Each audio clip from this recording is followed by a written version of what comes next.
பருவம் 1, வகுப்பு 5, பாடம் 7, கடல். பயிற்சி எண் 7.5. பத்தியை படிப்பேன், வினாக்களுக்கு விடையளிப்பேன். எல்லையின்றி பரந்து விரிந்திருக்கும் பெருங்கடலே, நீ இரவும் பகலும் உறங்காது எப்போதும் அலைகளை வீசி ஒலித்துக் கொண்டே இருக்கிறாய். கடலே, பொங்கி வருகின்ற உன் அலைகள் பார்ப்பதற்கு குதிரைகள் அணிவகுத்து வருவதைப் போல் காட்சியளிக்கின்றன. எங்கும் ஒலிக்கின்ற உன் ஒளி, உன்னுள் அடங்கியிருக்கும் உயர்ந்த மலை, எண்ணில்லாத மீன்வளங்கள், விலை மதிப்புடைய முத்துகள் கொண்டுள்ள நீ சிப்பிகள் கொடுத்து விளையாடுவதற்கும் உதவுகிறாய்.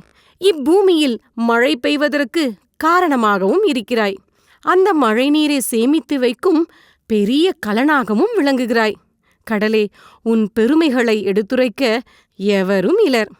எல்லையின்றி பரந்து விரிந்திருக்கும் பெருங்கடலே, நீ இரவும் பகலும் உறங்காது எப்போதும் அலைகளை வீசி ஒலித்துக் கொண்டே இருக்கிறாய்.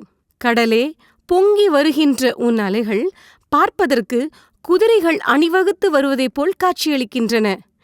எங்கும் ஒலிக்கின்ற உன் ஒளி, உன்னுள் அடங்கியிருக்கும் உயர்ந்த மலை, எண்ணில்லாத மீன்வளங்கள், விலை மதிப்புடைய முத்துகள் கொண்டுள்ள நீ சிப்பிகள் கொடுத்து விளையாடுவதற்கும் உதவுகிறாய்.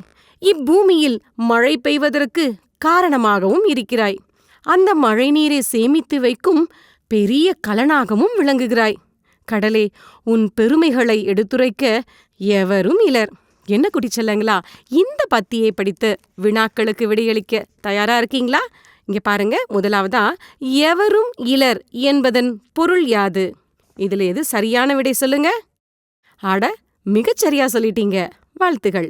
அடுத்தடுத்த கேள்விகளுக்கும் சரியான விடை சொல்றீங்களா? கடலின் அலைகள் பார்ப்பதற்கு எவ்வாறு காட்சியளிக்கின்றன? கடல் வளங்களை பற்றி எழுதுக.